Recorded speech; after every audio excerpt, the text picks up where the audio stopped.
If I want to change its width in some other state, all I have to do is text inputs width dot the name of the state equal to in the same MXML syntax. Right? You don't have to bother about anything. And how do I include elements into one state and exclude them from other states? And there are two properties there: include in and exclude from. Right? You can use either of them. You should not use both. And set whatever state names you want to set into them. Done. The job is done. You don't have to write that massive amount of code which states create. Most of the times you have to create states from the design mode. So it makes it more painful, right? As a developer, I don't like the design mode too much. There's nothing wrong with it, but we're talking developer to developer. Let's be honest. Effects. This is the best change that Flex 3 from Flex Pro has brought in. Right? Every time you give a Flex application to a customer, they want to see jazzy stuff. They want to see things go from here to there. They want to see things break. They want to see things glow, blink, and stuff like that. And we've been telling them it's very heavy. Let's not do it. Very heavy. I want it. Flex does it. Okay, take it. So now what has happened is the same effect model has been extended. Advantage: backward compatibility is maintained. Right? You don't have to break your head with the new effects code if you're migrating your existing application. Second, these effects have become motion path related. Right? Big advantage. So there is an animation class which is much more powerful, suppose more varied type of objects, and in that animation class, all you have to do is again set the target, set the type, and you are done. Right? You can have move effect, fade effect. As if you present for the earlier presentation where Deepa was presenting, it's non-jerky. Earlier you had to manually ease the effect. The effects are by default very well eased out now. The calculation is much better and it's much performant the way it was. So we end what has changed. Let's go on to what hasn't changed. Right? Obviously a few things have remained as it is. I've bundled them together. The data visualization components don't change.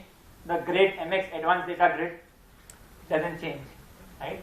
Charting components don't change apart from all non-visual elements of the charts have to be defined in the FX declaration block, and a property that has changed in the grid items. All components remain as it is, existing components, but there is no alternative for components like data grid, image, link button, okay, and a few more components, right? Like the numeric stepper, obviously. The service architecture has not changed much. The HTTP service, remote service, most of things are exactly the same. Yes, because of data service, become much more powerful, but the underlying architecture has not changed a bit. So you can have an existing service model and use it. And the event model, which is the heart of the Flex framework, or rather the entire Flash development capability, remains as it is. So your events still bubble up to the parent.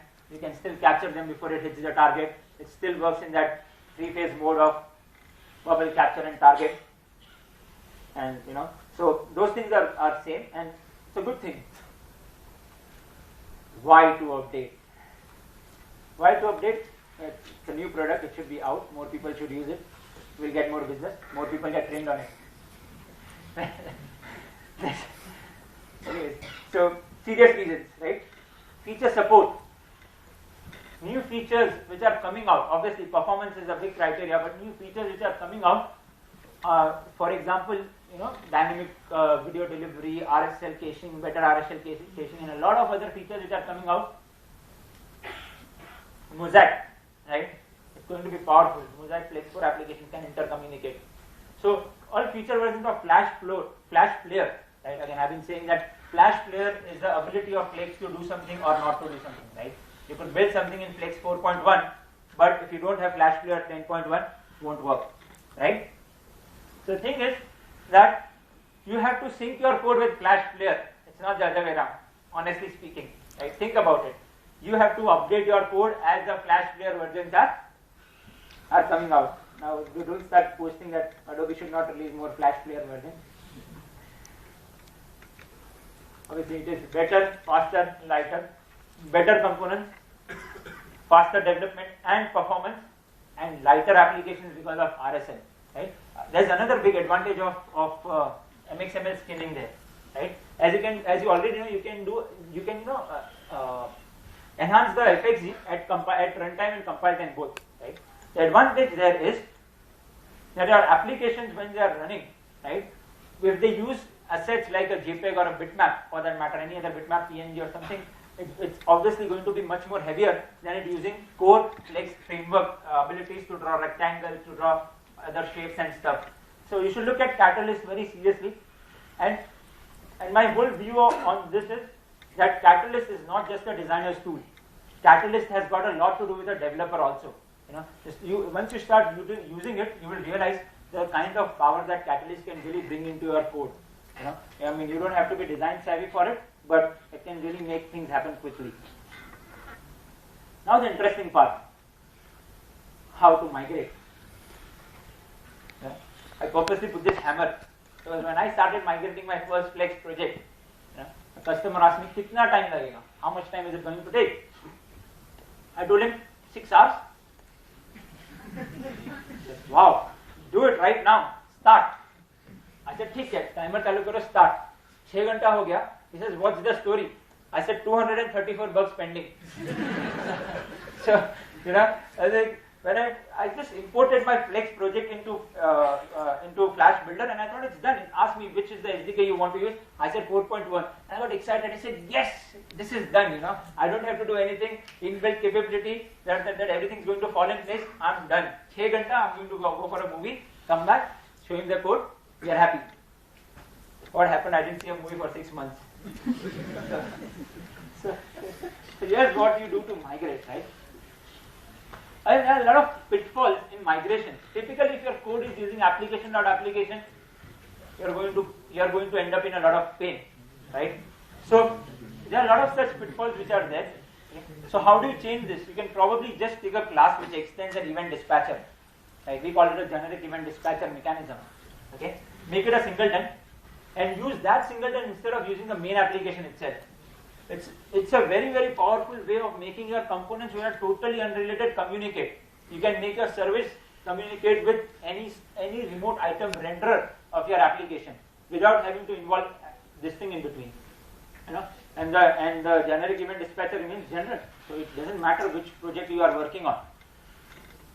So navigation, if you are using navigation components, almost all projects do use navigation components, if not state-based and component-based, which is the view stack, accordion, tab navigator, right? So those kind of containers have not been changed. They are still the MX containers.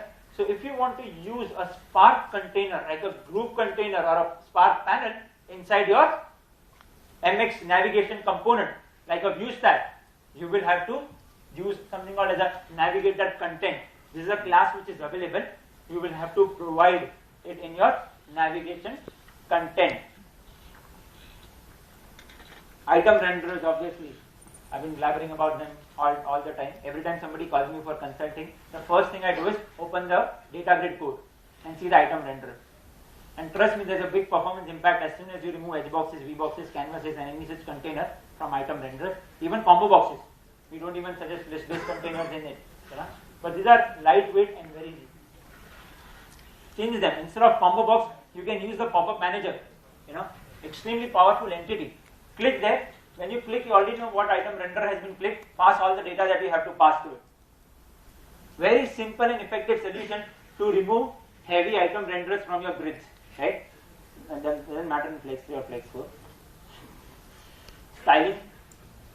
When you migrate your application, the biggest pain is going to come here. Right? So what happens is Hello Style. So Adobe has introduced themes.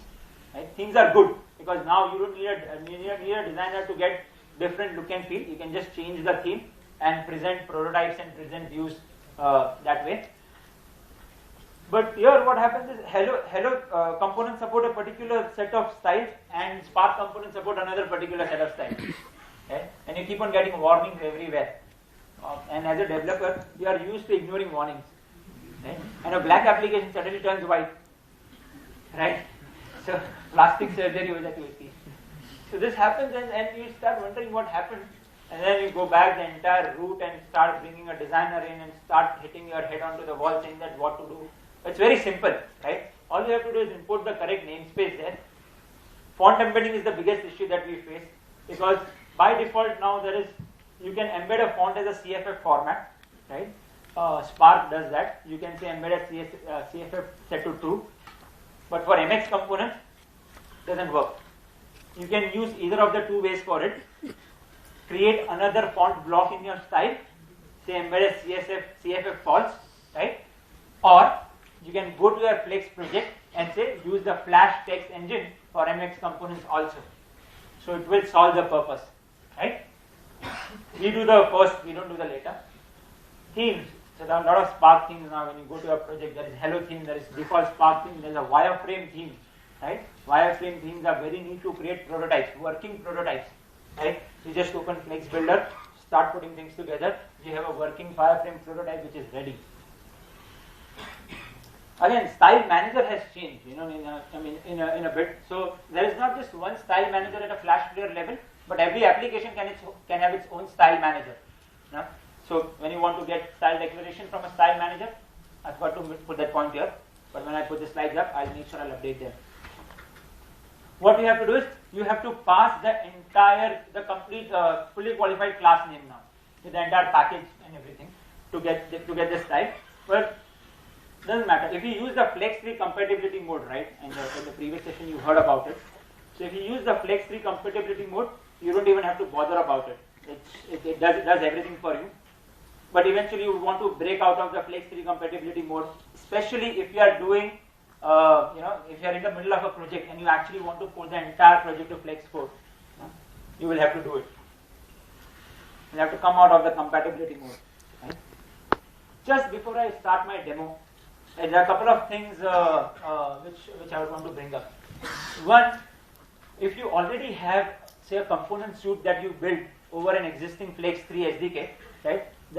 I really don't see a need to break it and trying to migrate to Flex 4. If it's working, your applications are using it, let them be, right? And then I don't see a whole lot of advantage in doing it. We tried doing it, we ended up in a soup. We had to go back and tell the customer, you know what, we're not going to do it. We're going to use it, and we saw the performance impact and everything. We think we are fine. I mean, it just works fine. Alright. So, let's get into a demo, and let me open my Flash builder.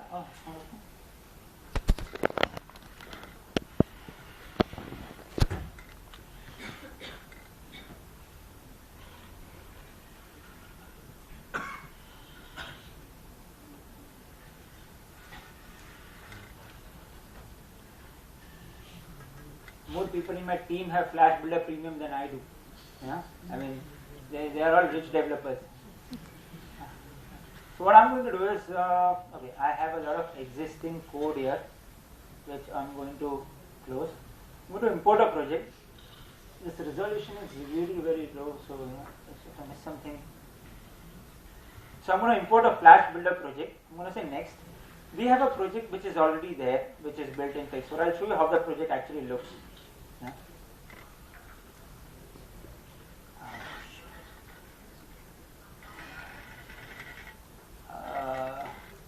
I'm not going to play around with it right now. I should have done it before. That's okay. Okay, FPS.